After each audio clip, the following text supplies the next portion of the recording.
Message today for Aries. Aries, para sa iyo to. And titingnan natin ang inyong maaaring kaugnayan sa 12 signs. Okay, nababanggitin ko. Okay guys. Hey Aries, this is your message today. Tingnan natin ang inyong maaaring situation today. I need to message. Aries. Para sa lahat ng Aries, tingnan natin ang inyong maaaring situation. I need message for Aries. I need 2 message. You have 6 of Pentacles, Aries. And you have 10 of Wands. Okay. Marami kayo guys na responsibilidad. Lalo na sa money. Marami kayong ginagastusan. Marami kayong parang, di ko alam, pinapakain. Kayo ang nagtatrabaho sa inyong bahay. And maybe you need to rest. And you need ng freedom sa iyong sarili. Okay. Meron kayong responsibilidad na kayo ang nagdadala sa loob ng bahay ninyo o sa inyong pamilya. Okay, Aries. Parang naghahanap kayo ng kailan kaya ako magiging masaya.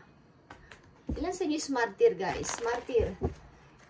Hindi naman masamang maging martyr, guys. Okay, ang ilan sa inyo is matiisin sa anumang problema. Okay, isa kayo. Nandito ang Queen of Cups, guys. Maaaring kayo ay mother. Hindi ko alam kung kayo ay may sakit sa ngayon o nagkakasakit o mahina ang katawan this time. Okay. Aries, tingnan natin ang inyong message. Parang gagastusin nyo ang money ngayon, bukas wala na. O sa isang araw is parang nag-iisip kayo, sana naman ako kukuha na gagastusin. Okay. Tingnan natin guys.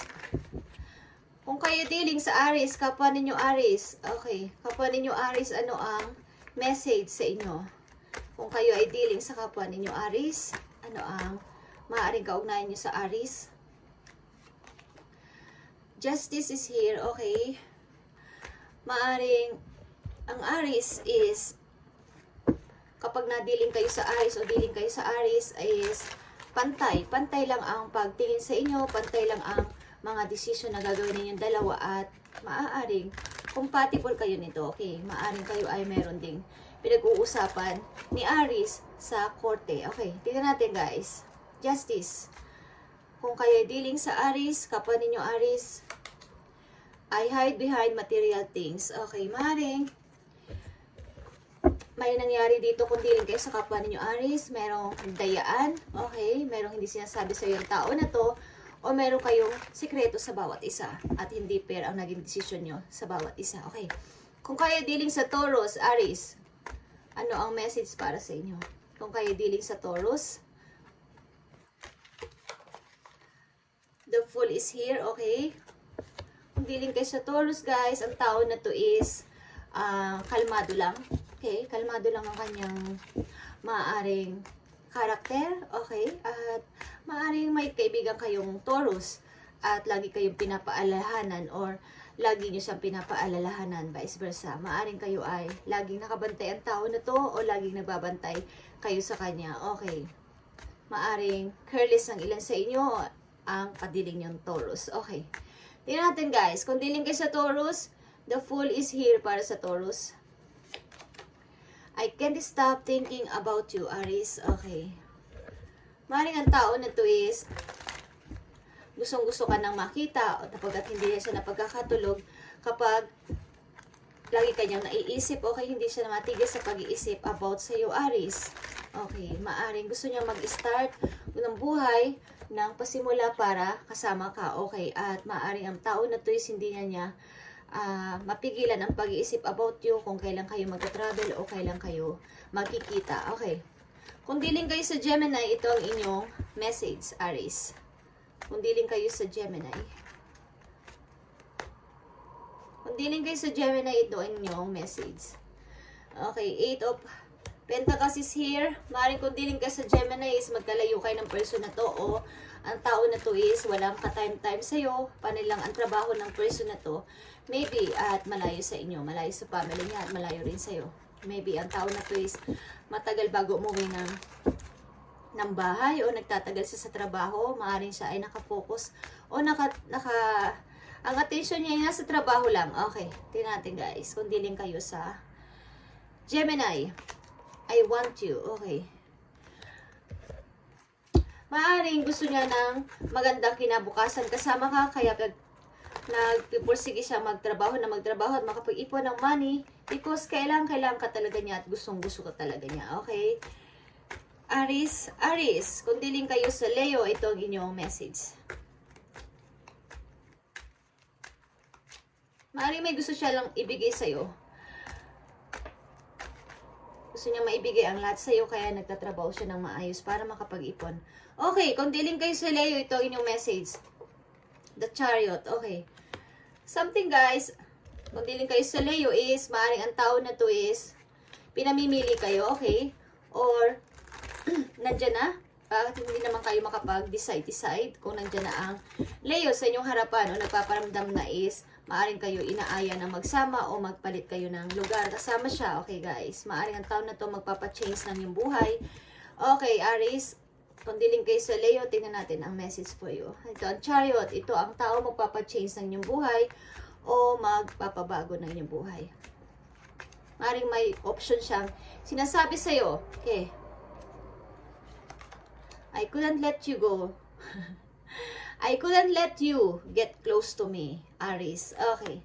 Ayaw kanyang malayo sa kanyang paningin. Maaaring gusto na niya magsama kayo o sumama ka sa kanya. Okay, guys. Okay, kung dealing kayo sa Virgo, Aries, kung dealing kayo sa Virgo, tingnan natin ang inyong message. Maaaring pinamimili ka ng person mo, kung may person kang Leo is, pinamimili ka na kung sasama ka sa kanya, pinamimili ka sa dalawang. Maaaring, binibigyan ka ng offer ng tao na to because ayaw na niyang malayo ka sa kanya. Okay, dealing kayo sa Virgo, you have 10 of Pentacles, guys. Okay. Maring ang tao na to is maayos sa pamumuhay at inaalok ka sa kanilang bawa is inaalok ka ng magandang offer. Hey guys, inaalok ka ng Virgo ng magandang offer o ng isang bagong buhay. Lalo na maaaring ang tao na to is mayroong mga minana or may mga mamanahin sa kanyang mga magulang. Okay, sa kanyang mga elders. Maaaring ang tao na to is nasa lugar na tahimik lang, yung mga probinsya. Okay. Maaaring bagong kilala mo pa lang ang tao na to. Okay, kung dealing kayo sa Virgo, tingnan natin ang message for you, Aries. I left when I saw you with someone. I left when I saw you with someone. Maaaring ang tao na to, guys, is panandaliang umalis o panandaliang kang iniwan o panandaliang maaaring hindi pa kayo magkakilala is kilala ka na ng tao na to at nakikita kang merong kasintahan at maaaring umalis mo na siya at maaaring nung mawalan ka na ng maaaring nakahiwalayan mo ng iyong karelasyon at kumuha siya ng timing para ikaw ay para mag-propose siya sa iyo ng bagong pasimula. Maaaring kayo ay single father o single mother na parang kakakilala niyo pa lang o kilala niyo pa lang sa tao na to. Okay, at pero matagal ka na niyang nakikita, matagal ka na niyang kilala. Okay, kung dealing kayo sa Libra, itong inyong message, Aries. Kung dealing kayo sa Libra, tingnan natin. Kung dealing kayo sa Libra, ang tao na to, Two of Wands, is iniisip na kayo ay maaaring puntahan. Ang tao na to is maaaring, kung lalaki to palikero to, or kung babae to, playgirl ito, okay? At maaaring nagdadawang isip siya, sino ba sa inyo ang pipiliin ko? Aries, okay? Kung dealing kayo sa Libra, maaaring ang tao na to is pipiliin ka or may pipiliin siyang iba. Okay, at gusto kang puntahan, gusto kang bisitahin. Maaaring malayo ang person na to sa'yo. Okay, kung may dealing sa iyong Libra, ito ang message for you, Aries. I want to feel that way again. Okay, maaaring ito ay naging kasintahan mo na at maaaring nagkaroon siya ng parang pamimili sa dalawang person. But, at the end, ito pa rin ang naaalala niya, Libra. Okay. Si Libra ay naaalala ka pa rin. Okay, Aries. Okay, ang reading na to is maaaring nangyari na, mangyayari pa lang o hindi pa. So, maging aware kayo sa mga taong inyong makikilala, guys. Okay. Sa mga message, kung dealing kayo sa Scorpio, ito ang inyong message. Kung dealing kayo sa Scorpio, ito ang inyong message. Yeah, ang tao na to is malakas ang dating sa inyo. Maybe kayo ay magkakilala na. Okay, kayo ay soulmate maybe ng person na to. O magkadugtong ang inyong mga puso. Okay. Ang inyong puso. No. May taling nakadugtong sa inyong dalawa. Ibig sabihin is, kahit sa kayo magpunta, naaalala nyo ang person na to, kung dealing kayo sa Scorpio. Kayo ay maaaring pinagtagpo, pero hindi tinadhana. But, kung kayo nagtagpo na at kayo magka-relasyon na sa ngayon, espiritu nyo, huwag kayong maghiwalay sapagkat kayo ay nakatakdang magkita. Okay. Kung dealing kayo sa Scorpio, ito ang inyong message. Aries, kung dealing kayo sa Scorpio, finding out the truth, trust me. Okay. Trust me. Okay. Maring talaga kayo ay, maring ang taon na to is, marami na, kumbaga, marami na siyang nalaman sa buhay niya at gusto niya ng, parang yung totoo na sa ngayon, ang kanyang, hinahanap niya ang talagang yung totoo na magpapasaya sa kanya, totoong pag-ibig para sa kanya. At ikaw yun, Aries. Okay. Kung dealing kayo sa Sagittarius, ito ang inyong message. Aries, kayo ay nahihirapan ngayon sa maybe ups and down na inyong money sapagkat kayo ay maraming responsibilidad. Okay, iwasan yung magkasakit, guys. Nanganganib ang inyong kalusugan. Okay. Okay, Sagittarius, kung dealing kayo sa Sagittarius, tingnan natin. Sagittarius is you have Four of Cups. Ang taon na to is may konting pagdadoubt sa sarili. Maaring still holding. Ang taon na to, kung dealing kayo sa Sagittarius, still holding at iniisip-isip pa rin kung kayo ay magbibigay ng effort sa kanila kung naging ka-relation nyo ang Sagittarius. Is iniisip ng taon na to na more effort pa ang gawin mo para siya ay matanggal ang galit sa inyo o tampo. Okay. Kung dealing kayo sa Sagittarius, I wish I could take back my words. Okay guys, kung dealing kayo sa Sagittarius, maaaring ang taon na to ay naghihintay ng inyong effort para kayo ay kanyang patawarin or imikan or kausapin muli. Okay, maaaring ang taon na to is nagdadamdam pa at nagtatampo. But hinihintay ang inyong pagbabalik. Okay. Okay, kung dealing kayo sa Capricorn, Aries, ito ang inyong message. Kung dealing kayo sa Capricorn. Ang taon na to is malungkot. Bakit malungkot ang Capricorn, Aries? Ito ba ay binigo mo? Ang Capricorn ba is binigo mo? Ang taon na to is, kung hindi nyo pa nakikilala, is something broken-hearted. Okay. Capricorn, bakit Three of Swords is here sa mga Capricorn? Aries, bakit malungkot ang mga Capricorn? Aries, kung dealing ka sa Capricorn, ito ang message para sa inyo.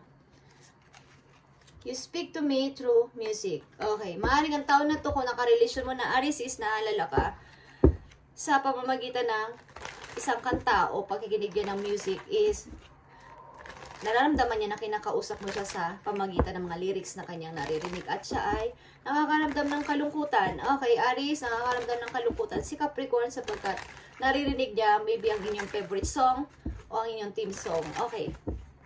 Okay, kung dealing kayo sa Aquarius, Aries, tingnan natin ang inyong message. Send ma message kung dealing kayo sa Aquarius. Thank you, Spirit. Kung dealing kayo sa Aquarius, maybe ang Aquarius is isang toxic relationship o isang parang third party. Hindi ko alam, but hindi maganda ito na pamilya o hindi magandang asawa. Baga hindi magandang inyong relation. I mean, hindi naging maayos o hindi gusto nyo yung pakawalan o pumawala dito. Okay. Okay, temptation is here. Kung dealing kayo sa Aquarius, hindi maganda ang inyong relationship dito sa taon na to. Okay. Hindi ko alam kung marriage. Okay, Aquarius. Kung dealing kayo sa Aquarius, ito ang inyong message, guys. Wow. I look for you everywhere. Oh my God. Baka kasalukuyan nyo pa itong ka-relation, guys. At ang taon na to ay lagi kayong ini-stalk at minamanduhan. Control issue. Okay, kung dealing kayo sa Aquarius. Aries, sa taon na to is kontrolado kayo at may control issue talaga to. O maaaring vice versa, guys. Okay, depende sa inyong situation sapagkat hindi ko alam ang inyong situation. Ito ay sinasabi ng message. Okay. Okay, kung dealing kayo sa Aquarius, guys, ang taon na to is manipulated or minamanipulate kayo o kinokontrol kayo. I-check ang inyong social media, inyong phone at kung ano-ano pa. Okay. Okay. Last is kung dealing kayo sa Pisces. Tingnan natin, guys, ang message for you. Aries, kung dealing kayo sa Pisces. Knight of Swords is here. Okay, kung dealing kayo sa Pisces is, ang taon na to is willing na kayong, maaring willing na, parang ready na siya. Ready na siya for you, Aries. Kung dealing kayo sa Pisces, maaring kaya na niya kayong i-provide at kaya na niya kayong protektahan this time. Okay. Parang meron na siyang lakas ng loob at tapang this time. Okay, kung dealing kayo sa Pisces. Okay, tingnan natin ang message. Kung dealing kayo sa Pisces. Thank you, Spirit. Uy. Gusto ni Pisces maging malapit ka sa kanya, okay? Lumapit ka or maging malapit ka sa kanya. Ano mong meaning nun? Okay. Just being near you in intoxicating. Okay.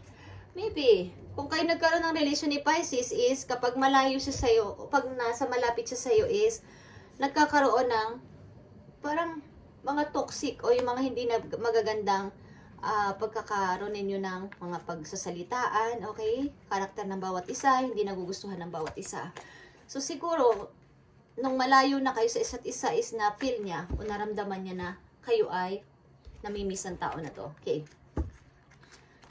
Okay, tingnan natin guys, ang message for you.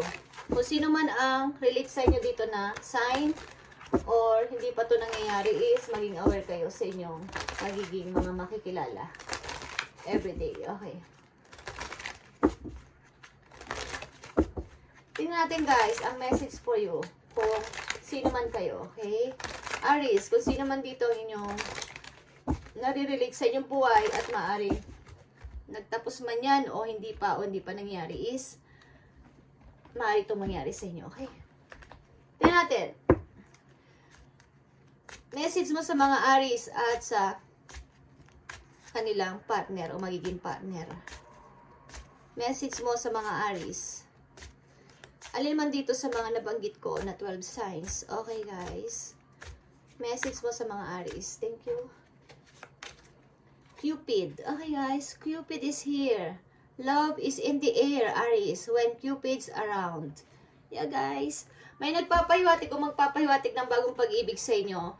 This time, ngayong month na to o sa mga susunod na buwan is may magpapahiwatig. Aliman dito sa sign na sinabi ko is may magpapahiwatig ng pag-ibig sa inyo, guys. Love is in the air, guys. Okay, when Cupid's around. Maaaring may magpapalipad hangin sa inyo, guys. Aries, na bagong person. May magkakakrush sa inyo, okay? Kayo ay ups and down ang money sapagkat marami kayong responsibilidad o mga pasyanin o mga responsibilidad talaga na mga gastusin. Okay guys, at kayo lang maybe ang hindi ko alam kung kailan ba trabaho sa loob ng bahay ninyo guys. I need message pa dito sa situation ng mga Aries. Hindi kayo ng pagkakatulog guys. Please, matulog kayo guys. Okay. Uy. Yeah guys. Nagpapasimula ba kayo ng bagong work, guys? O talagang empty? Aries, ilan sa inyo is nahihirapan talaga sa money? Okay. Aries, I need one message pa for Aries. Message mo sa Aries. Message mo sa Aries today. Okay. Lalambot ako, guys. Okay. Message mo sa Aries today. Maaaring may tao kayo makikilala sa katauhan ng Queen of Wands. Okay? Isang taong strong, may strong personality. Like a Queen of Wands. Okay, maaaring meron kayo makikilala nito guys. Magiging friend nyo or isang taong tutulong sa inyo. Bagong work? Okay, bagong work. Okay, Aries. Isang message pa for you.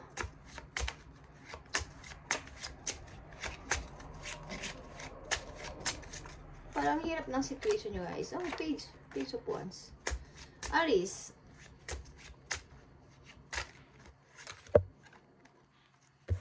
Nahirap po kayo sa money guys. Ang ilan sa inyo. Okay, hindi naman lahat.